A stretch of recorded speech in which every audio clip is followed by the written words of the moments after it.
Yun mga kabiker, merong nainggit magpapa-install ulit ng mini driving light, no? Si ka-brother ko, si Brother Lito. Kabiker 3 member yan, no? Doon sa isang channel natin. Para hindi kayo magastusan sa MDL, no? Kasi yung iba nagagastusan sa MDL, kailangan pa ng relay, kailangan pa magpa-install. Eto, plug and play lang to, pero meron tong wirings, no? Ituturo ko sa inyo. Saan natin ikakabit? Sa 155. Kasi napanood niya yung 155, kaya ikakabit namin dito. Pero ang ikakabit namin mga kabiker, yung bulb lang siya na parang stock, pero MDL type siya. Yun yung i-install natin ngayon, no? Yan yung motor niya mga kabiker, no? TMX 145. Diyan natin ikakabit kasi sa mga naunang mini driving light ko, hindi ko pinakita yung wirings. Dito, mas makikita nyo dito kung saan ko ikakabit. Plug and play lang siya doon, no? Basta't parehas nung socket ng headlight nyo, pwede yun. So, ang ikakabit natin dyan, T19. So, familiar na kayo ng T19 na bulb, no? So, pakita ko sa inyo. So, ito yung T19, no? Ayan. So, ikakabit natin dito sa headlight niya para mas malakas. So, nandito na tayo sa harap ng headlight, no?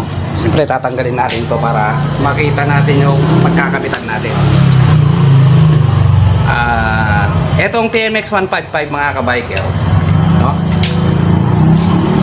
Stator drive siya, no? Hindi siya battery operated. Ngayon, ang gagawin natin mga kabiker, kasi pag kinabit natin yung T19 na bulb sa stator drive, kukurap-kurap lang siya. Kasi nga, stator drive yung headlight nito eh, diba? So, ang gagawin natin, kailangan i-battery operated natin, no? Yan. No? So, ito yung bumbilya niya mga kabiker, no? Siyempre, tatanggalin na natin yan. Same lang sila, no?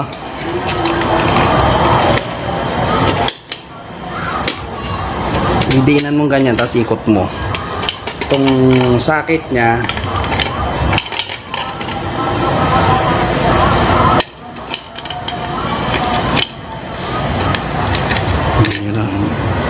iba yung pagkakabit nito, pinasok ah.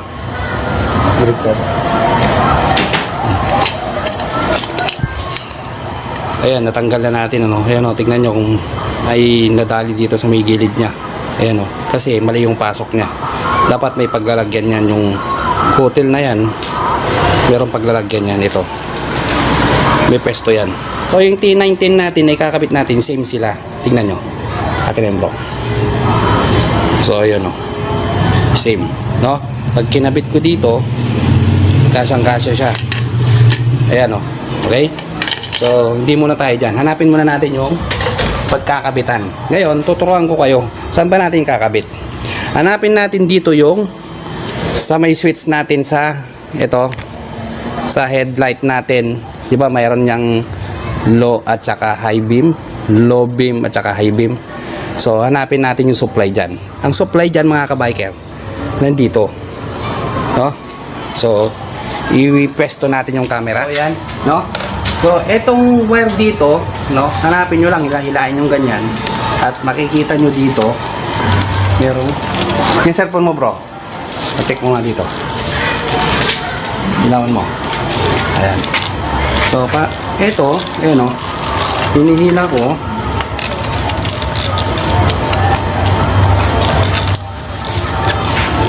Ayan o. Ito ihilain nyo. Kung saan yung nahila nyo, siya yung supply. Ito, ilalim. Ito. Ayan o. Ito, nahihila ko. Ayan. So, ito yon. Ito. Okay? So, ito yung yellow. Itong yellow, papunta dito, di ba? Patanggalin nyo yan.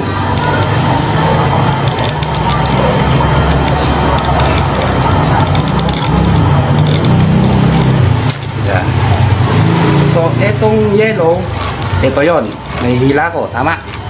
Okay, dito tayo magkakabit ng supply. Siyempre, gagamit tayo ng wire. Nakahanda na tayo para mabilis tayo. Dito natin ikakabit dyan. Pansamantala, ikabit muna natin, no? Ayan. Tapos, ikakabit natin ito saan? para maging battery operated sa accessory wire. Hanapin natin yung susian natin. Yung susian natin na merong red, black, red. Tutok. So, ito yung accessories wire.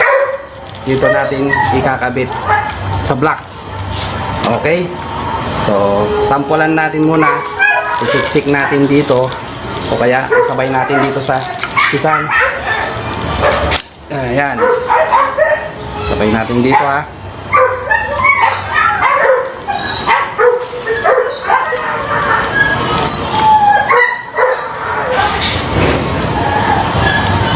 So, ayan. Tapos, suksok natin dito. Para nagkaroon siya ng supply. Okay. So, ayan. Nakabit na natin. Ngayon, yung T19, kahit na isusi natin ngayon, yan, nakasusi na yan, pero nakapatay pa yan, sindi mo bro. Oh, uy, sige. Okay lang. Yan. Nasipa ni bro. Babayaran ko ng mahal yan. Nakasindi na yan. Oh, yan mo. Ilaw mo. Okay. Diba? So, umilaw na agad. Sana ba? Pag yung inilaw ko, kumikislap buong video. Ayan o, bro. Inilaw. Patay mo na. Okay. Ganun lang kasimple. Ngayon, kakabit na natin. Diba? Ay, pinapahirapan nyo pa sarili nyo eh. Hindi daw pala yan. Kala ko mayroon din sa loob gagawa pa ng... Wala lang ganun. Oo naman. Ilawan mo nga bro, hindi ko makita. May ikutil yan. Ayan. Uhulog natin yan. Pak. Oh. Tapos, palit tayo. Huwag ka sa kabila. A few inches later. Wait lang ha.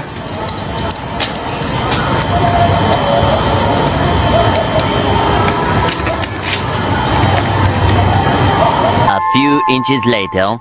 So ayan, sampulan natin dito. Tingnan nyo doon. Sindi natin. Low. High. Low. High. Ulitin natin. Low. High. Okay. So patay natin. Okay. Tapos na ka-bro, ka-brother Lito natin, at ganun lang kasimple mga ka-biker. Pinakita ko sa inyo kung saan ko kinabit. I hope na nagustuhan nyo yung video. Kung bago lang kayo sa aking channel, huwag nyo kalimutan mag-like, share, and subscribe. Then click nyo na rin yung notification bell para updated kayo sa mga bagong videos natin. Shoutout bro. Salamat bro, Chris. Ngayon, Kilala kasi mo ang ilaw ko. Yeah. Thank you for watching. God bless.